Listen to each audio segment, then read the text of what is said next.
हम आपके लिए लेकर आए हैं नेहरू खानदान का इतिहास। हमारे देश में कई राजवंश हुए हैं जिनका अपना अपना इतिहास है। उनके बारे में इतिहास में पढ़ने को भी मिल जाता है, पर हमारे देश में एक ऐसा खानदान हुआ है जिसके इतिहास और वर्तमान को समझना लोगों के लिए कभी भी आसान नहीं रहा।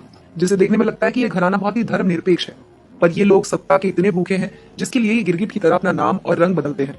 आप लोग समझ ही गए होंगे कि हम किसकी बात कर रहे हैं। जी हाँ दोस्तों, हम बात कर रहे हैं नेहरू खानदान की, जिन्होंने सालों तक जनता को बेवकूफ बनाकर रखा। आज आपको दिखाते हैं नेहरू खानदान के इतिहास से जुड़ी बेहतरीन जानकारी जो शायद आपको ना पता हो। क्या आप जानते हैं कि नेहरू खानदान गयासुद्दीन गाजी की तरफ से निकला हुआ खानदान है? जी हाँ दोस्तों, ऐसा पता चला है कि गंगाधर असल में एक सुन्नी मुसलमान थे। उनका असली नाम था गयासुद्दीन गाजी।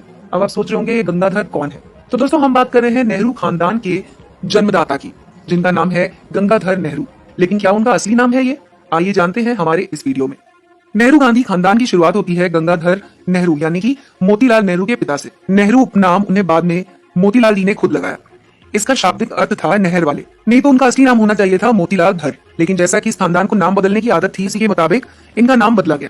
रॉबर्ट हार्डी एंड्रयूज की किताब a lamp for India the story of Madame Pandit में उस तथाकथित गंगाधर का चित्र छपा है, जिसके अनुसार ये पंडित थे और इनका असली नाम था गयासुद्दीन गाजी। दरअसल नेहरू ने खुद की आत्मकथा में एक जगह लिखा कि उनके दादा यानी कि मोतीलाल के पिता गंगाधर थे। ठीक वैसे ही जवाहर की बहन कृष्णा हठी सिंह ने लिखा कि उनके दादाजी मुगल सल्तनत के नगर में कोतवाल थे।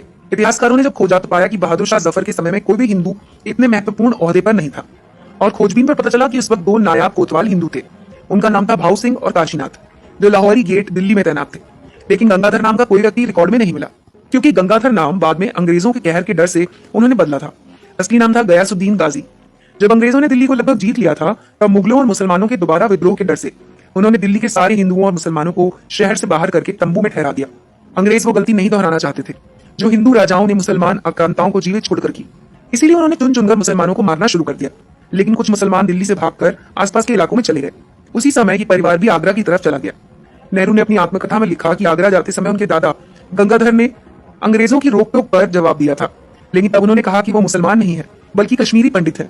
अंग्रेजों ने उन्हें आगरा जाने दिया। बाकी इतिहास में सब है। ये धर उपनाम कश्मीरी पंडितों में आमतौर पर पाया जाता है। इसी का अपभ्रंश होते होते दर या दार हो गया, जो कश्मीर के अविभाजित हिस्से में आमतौर पर पाया जाता है।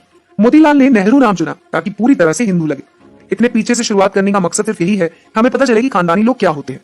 कहा जाता है कि आदमी और घोड़े को उसकी नस्ल से पहचाना जाना चाहिए। प्रत्येक व्यक्ति को घोड़ा अपनी नस्लीय विशेषताओं के हिसाब से व्यवहार करता है। जी हाँ दोस्तों, संस्कार उसमें थोड़ा बदलाव लाते हैं, लेकिन मूल स्वभाव आसानी से नहीं बदलता। अपनी पुस्तक द नेहरू डायनेस्टी में लेखक के.एन. राव लिखते हैं कि जवाहरलाल नेहरू मोतीलाल नेहरू के पुत्र थे। मोतीलाल के पिता का नाम था गंगाधर। ये तो हम जानते हैं कि जवाहरलाल की पुत्री थी इंदिरा प्रियदर्शनी नेहरू। कमला नेहरू उनकी माता, जिनकी मृत्यु स्विट्जरलैंड में टीबी से हो गई थी।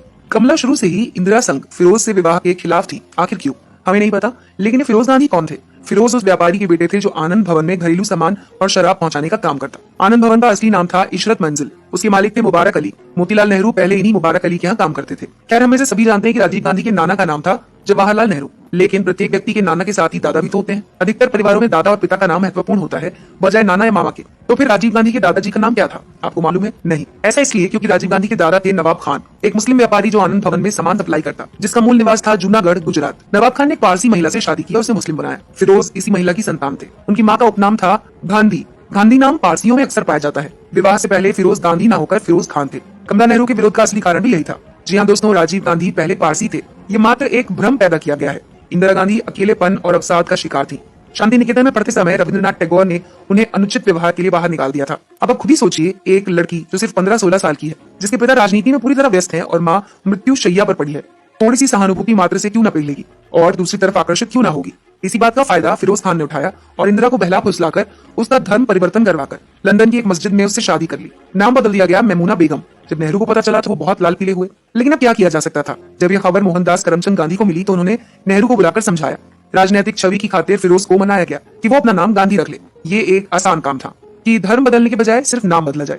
तो फिरोज खान बन गए फिरोज गांधी। तो दोस्तों, सत्य का जप करने वाले और सत्य के साथ प्रयोग लिखने वाले गांधी ने इस बात का उल्लेख आज तक कभी नहीं किया, और फिर भी वो महात्मा कहलाए। खैर, फिरोज और इंदिरा को भारत बुलाकर जनता के सामने दिखावे के लिए एक बार फिर से शादी कराई गई, ताकि उनके खानदान की ऊंची नाक का भ्रम बना रहे। इस बारे में नेहरू के सेक्रेटरी M.O. मथाई अपनी पुस्तक reminiscences of the Nehru age, जो भारत सरकार द्वारा बैन हो चुकी है, उसमें लिखते हैं कि पता नहीं क्यों नेहरू ने सन 1942 में एक इंटरकास्ट और इंटर रिलीजन विवाह को वैदिक रीति रिवाजों के जरिए अनुमति दी, जबकि उस समय वो अवैधानिक था। कानूनी रूप से उसे सिविल मैरिज होना चाहिए था। ये तो एक तथ्य है कि राजीव गांधी के जन्म के कुछ समय बाद ही इंदिरा और फिरोज अलग हो गए। तलाक नहीं हुआ था। फिरोज गांधी अक्सर नेहरू परिवार को पैसे मांगते और परेशान करते। नेहरू की राजनीतिक गतिविधियों में हस्तक्षेप भी करने लगे। तंग आकर नेहरू ने फिरोज का 3 मूर्ति भवन में आना जाना बंद करवा दिया। मथाई में यह भी लिखा है कि फिरोज की मृत्यु से नेहरू और इंदिरा को बड़ी राहत मिली।